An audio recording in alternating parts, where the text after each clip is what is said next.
So, in a world where there's so much chaos about what is feminine and what's not, where men are constantly praised for taking on too much femininity and women are equally urged to be more masculine, the art of true softness ends up being taught to the side. And it's no surprise that most women these days do not want to take on the position of softness because they do not want to be labeled as weak. But the wonderful thing about being a woman is that while men grow into masculinity, women are born innately feminine. And I feel there's this inescapable need for women to reconnect with their femininity now more than ever because womanhood itself is under a lot of threat. Hey guys, welcome to the channel. I'm Franca and I love talking about feminine self-improvement. So if this is the kind of content that you resonate with, then go ahead, feel free to stay and let's roll. And today I want us to look at softness. What is softness and how to become true soft feminine women? So what is softness?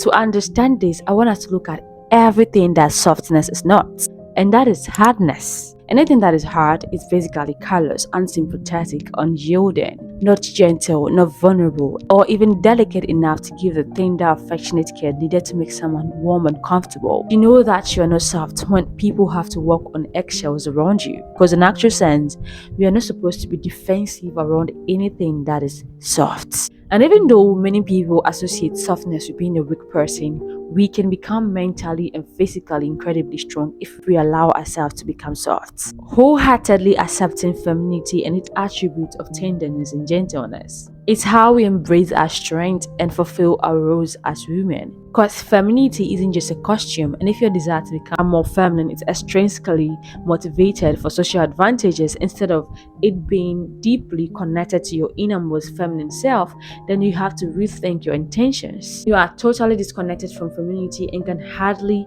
reach that place of softness that you desire.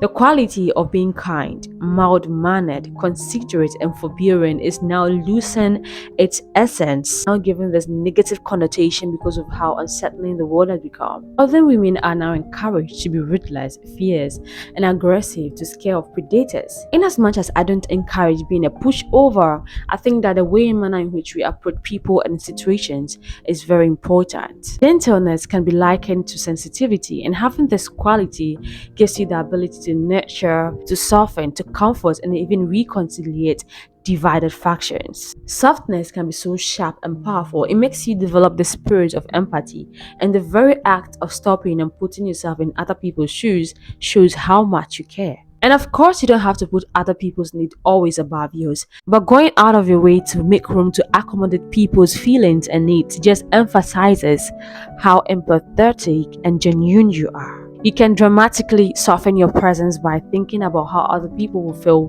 before you do anything, especially if what you're about to do has a propensity to directly or indirectly affect their lives.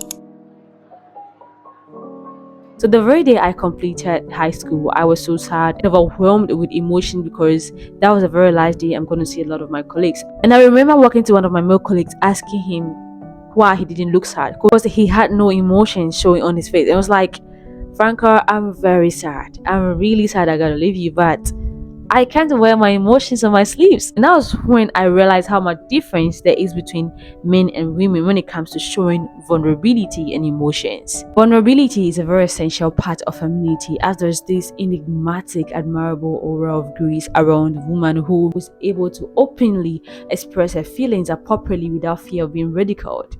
To truly embrace your femininity, you must be authentic, and authenticity is a birthplace of vulnerability. You cannot fake vulnerability because to be vulnerable is to be raw, open, and unguarded with your heart, mind, and soul. When you are vulnerable, you are opening yourself up and allowing others to do the same because they know that there's no need for them to guard themselves around you. By being vulnerable, you become soft because you end up giving up your toughness and letting down your jagged, sharp, rough edges that you used to initially shield yourself. It's okay to break down and tell the people you love how rough your day was instead of just saying, I'm fine. Meanwhile, you know inside you, you know that you're broken and you're just trying to coat yourself up with this tough persona who is actually hurting deep within herself. Being vulnerable, though, should be guided by wisdom and discernment, as being too vulnerable can make you expose too much of yourself as well and open you up for very unpleasant surprises. One sure way to become a very soft woman is not to be too rigid with your dealings. You need to take a step back, change your perspective, and reevaluate your resolve to make way for other people. Sometimes being agreeable means that you have to be patient, as you would have to make a lot of adjustments so peace can thrive where there is chaos. I'm not suggesting that you put your life on hold for others, but being cooperative goes a long way to show how compassionate and soft we are.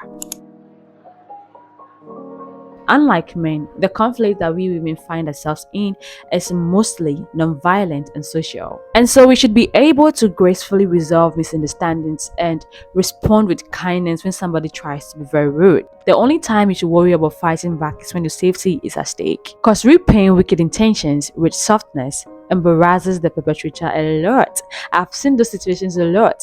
They become embarrassed and their ego gets softened immediately. I'm a basic school teacher and those kids can sometimes really get on my nerves. But I found myself most of the time standing by the board and praying, "Oh God, give me heart." Oh, I just say to myself, the devil is a liar. I'm not going to react to this kind of rudeness from this child. By taking my time before I react to any situation, I realized that I'm able to delay a lot of emotional outbursts that could have taken the best part of me. Once you step into your truest feminine self, you become calmer and not easily offended, swayed, or knocked down by emotions and petty rivalries. As women, we are mostly created to receive, and contrary to the mainstream, we cannot pull it all by ourselves. No, me, I can't. I can't do everything by myself. That is why I need to open up yourself to receive the kindness that others want to offer. Be receptive. Be receptive without having to be apologetic.